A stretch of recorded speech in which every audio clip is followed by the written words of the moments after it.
Episode 9, From Coworkers to Married, How I Met My Wife. Hello all, my name is Mark from Vancouver, Canada, and this is my intermediate English podcast. If this is your first time here, I want to say welcome. I designed my podcast to be fun, easy to follow, and not too fast, so it can help English students improve their vocabulary. I also speak with a Vancouver, Canadian accent, which many people think is easier to understand compared to English from other places in the world. I also provide you with a full transcript of each episode and highlight the most difficult words so you can review them. You can find the transcripts for free on my website at checkmarkenglish.com.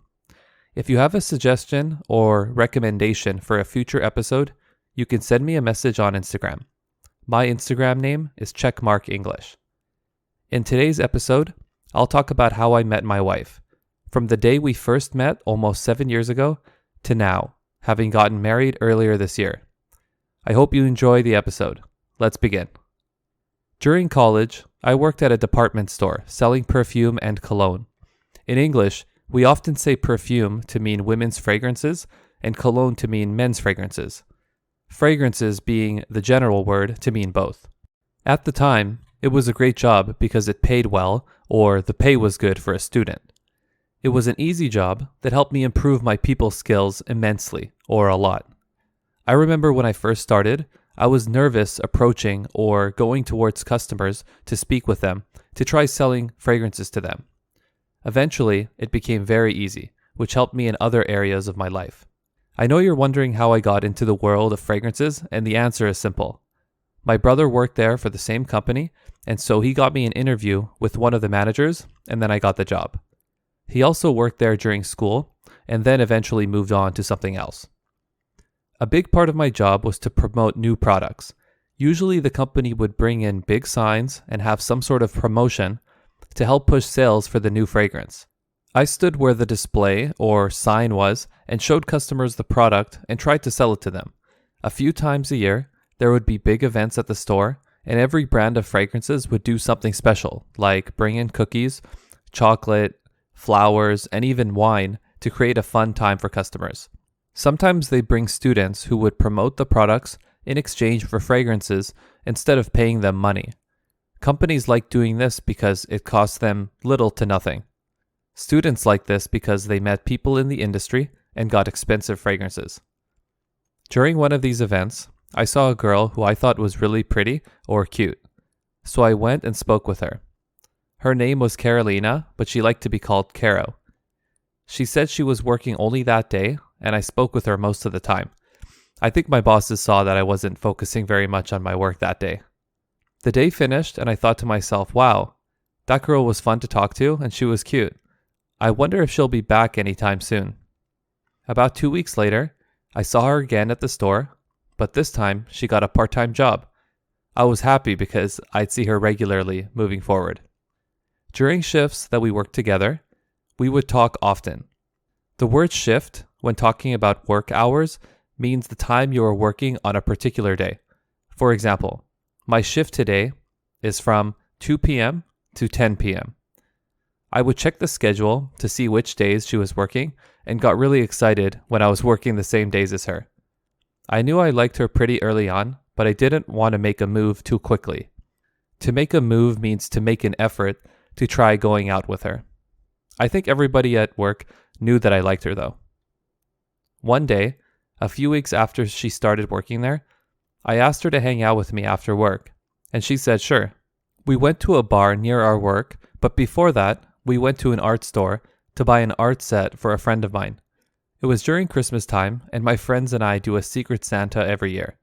I'm sure you know who Santa Claus is, the big guy with a beard and a red outfit that flies around delivering Christmas gifts to everybody's homes.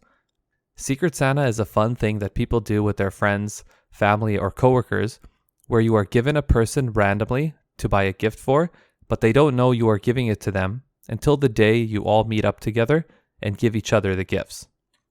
The day I asked Caro to hang out with me after work, I told her that I wanted to go to a store to buy a gift for a Secret Santa. I had to buy one of my high school friends a gift, so I got Caro to come with me. I remember one time my friend talking about wanting an art set, so I decided to buy one for him. The reason I did this with Caro was to put less pressure on her about hanging out with me. I wanted her to think I had other things in my life so that I'd seem more interesting. We then went to the bar and spent a few hours there drinking, talking, and playing pool or billiards. In Canada and the United States, we almost always call it pool, but other places most commonly call it billiards. Pool has the same spelling and pronunciation as swimming pool. Anyways, it was a great time at the bar and made us get closer. The next few weeks, we talked more and more and saw each other after work regularly. I would go to her apartment where she had 3 roommates and we would all make drinks, listen to music, and hang out. It was around that time that I started learning Spanish and a couple of our roommates were Mexican, so it was really fun to chat with them. After a couple of months, we started calling each other girlfriend and boyfriend, and we told our families. I remember when Caro was on the phone with her mom, who lives on the other side of Canada, telling her about me. I still clearly remember how nervous I was when she was telling her. During work, however, we didn't tell people about us because we thought it would be uncomfortable and not professional. After a while, we decided to tell everybody, and most of them said they already knew. We thought we were so clever or smart hiding it, but it turns out we did a pretty bad job of hiding it. We started seeing each other almost every day and eventually went on a road trip together for about 10 days. Everybody at work said this would be a big test of our relationship and how it would be difficult being together for 10 days straight or in a row. The trip was great and very enjoyable with no problems at all. People at work told us that because the 10-day trip went really well, that we were good as a couple. After about 2 years, we moved in together, which means we lived together in a small bachelor apartment. A bachelor or studio apartment means it's just one big room. There is no separate bedroom with a door. Even though it was small, it was the first time together that there were no roommates. It was a great feeling being able to go home to our own private place. After another 2 years or so, we moved to a bigger, better apartment, which is the one we are currently living in. Fast forward to 2023. Almost 7 years after we met, we are now married. The wedding was this summer in Langley, which is a city near Vancouver, Canada. Caro's mom and family friends from her hometown came to celebrate the wedding with us. Caro is Polish, but was born in London, Ontario. Just to clarify, this is not London, England. It's a city about 2 hours away from Toronto, Canada. We were very happy and grateful that they came to celebrate with us. Not only that, Caro's dad and half-brother also came to the wedding all the way from Poland.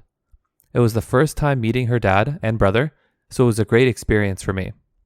In English, when we say half-brother or half-sister, it means that one of the parents is your parent, but the other is not. In this case, Caro and her brother have the same dad, but different moms. When they were here, it was really fun and interesting.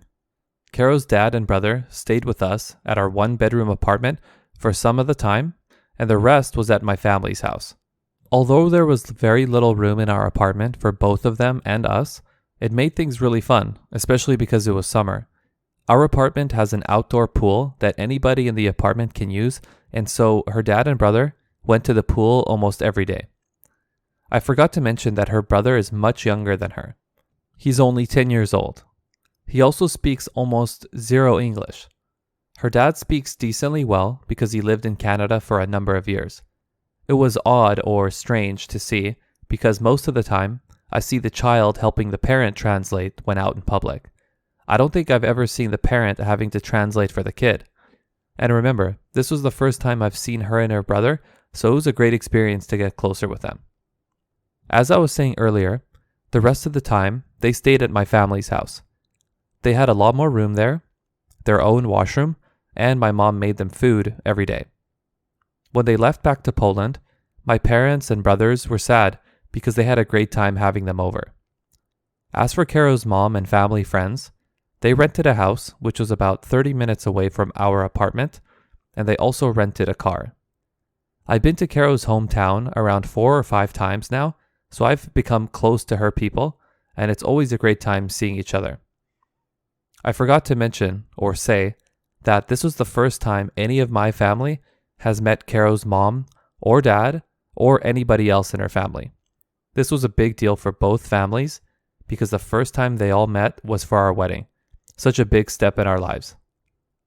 My mom and dad invited all of Caro's family over for lunch the day after the wedding.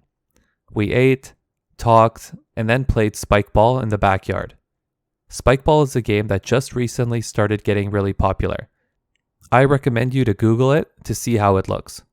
Maybe you've seen people playing it at the beach, but you didn't know what it was called. I thought it was really funny because Caro's dad sent us a photo when they got back to Poland of her dad and brother playing spike ball. They enjoyed it so much here that they bought their own set. I said in a previous episode that I was going to go to Poland next year to visit her family. I'm really excited for that because it'll be my first time in Europe and I get to meet a lot more of Caro's family that I never met. Her grandma, cousins, aunts, and friends. I'm going to practice my Polish speaking a lot before our trip. For my birthday, Caro bought me Polish lessons so I could practice and improve. As for the actual wedding day, I will probably go into that in another episode on its own. This episode was more about how I met Caro. About 2.5 years ago, we got a black cat and named him Frankie. He was a 5-week-old kitten at the time, and now is a big, full-grown cat. I feel like it made me and Caro get closer and more like a family. We once brought him to Caro's hometown to visit her mom.